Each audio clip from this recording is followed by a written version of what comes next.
حضرت انس بن مالک رضی اللہ تعالی عنہ آپ نبی پاک صلی اللہ تعالی علیہ وبارک وسلم کے ایک غلام کا واقعہ بیان فرماتے ہیں. فرماتے ہیں ان غلاما یہودیا کان یضع للنبی صلی اللہ علیہ وسلم وضوءہ، کہ ایک یہودی غلام نبی پاک صلی اللہ تعالی علیہ وبارک وسلم کے لیے وضو کا پانی رکھا کرتا تھا. حضور علیہ السلام کے لیے کیا رکھا کرتا تھا؟ وضو کے لیے پانی بھر کے رکھا کرتا تھا. وَيُنَابِلُهُ نَعْلَيْهِ، اور آقا علیہ السلام کے نالین مبارک اٹھایا کرتا تھا، حضور کے جوڑے اٹھایا کرتا تھا، حضور کی جوتیاں اٹھایا کرتا تھا. فماردا، وہ جو لڑکا تھا یہودی بیمار پڑ گیا. فَأَتَاهُ النَّبِيُّ صلی اللہ علیہ وسلم، نبی پاک صلی اللہ تعالی علیہ وبارک وسلم تشریف لے آئے. فَدَخَلَ عَلَيْهِ، اور آقا علیہ السلام جس کمرے کے اندر وہ تھا، حضور علیہ السلام وہاں داخل ہوئے. وَأَبُوهُ قَاعِدٌ عِنْدَ رَاسِهِ، اور اس کا والد اس کے سرہانے کی جانب بیٹھا ہوا تھا.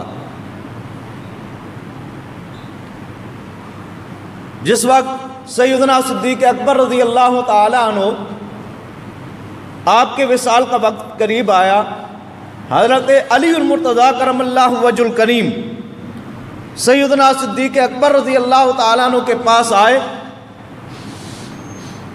تو حضرت سیدنا صدیق اکبر رضی اللہ تعالیٰ عنہ نے حضرت علی المرتضیٰ کرم اللہ وجہ الکریم کو اپنے سرہانے کی جانب بٹھایا، بٹھا کر کہا، اے علی، میں آپ سے کچھ کہنا چاہتا ہوں، میں آپ سے کچھ بات کرنا چاہتا ہوں.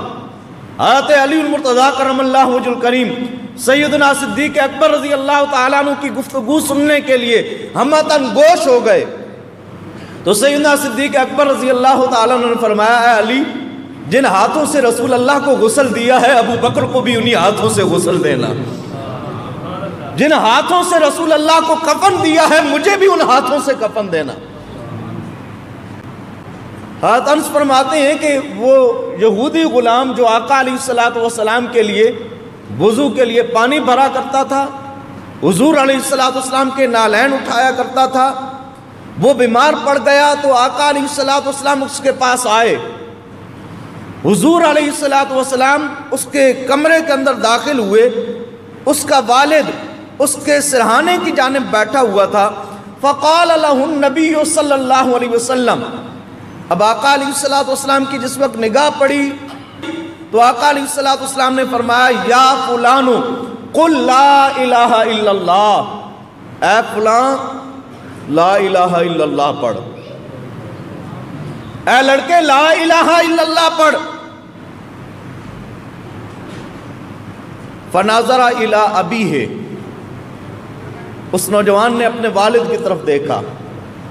فسکت ابوہ، اس کا والد خاموش رہا.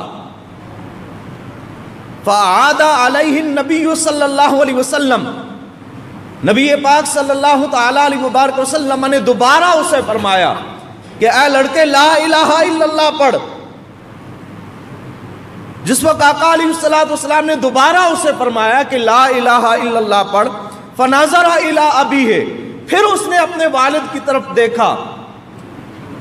جس وقت اپنے والد کو دیکھتا ہے، فقال ابوہ اطع ابا القاسم، اس کے والد نے کہا ابو القاسم یعنی رسول اللہ کی اطاعت کر، جس طرح حضور فرما رہے ہیں اس طرح تو کر.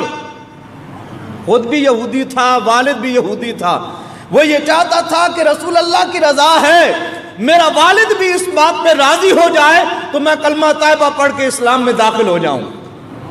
تو والد نے کہا کہ بیٹا ابو القاسم یعنی رسول اللہ صلی اللہ تعالی علیہ وبارک وسلم کی اطاعت کر.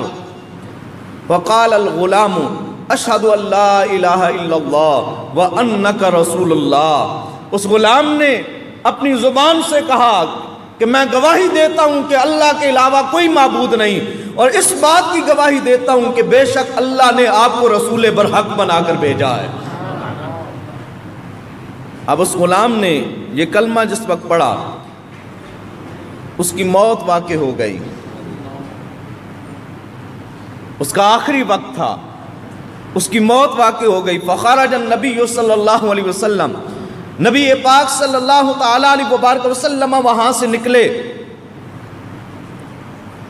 وَهُوَ يَقُولُ، اور آقا علیہ السلام یہ فرما رہے تھے، الحمدللہ الذی اخرجہ بی من النار، تمام تعریفیں اس اللہ کے لیے ہیں، شکر ہے اس پروردگار کا کہ جس نے میں محمد کی وجہ سے اس غلام کو نار جہنم سے بچا لیا۔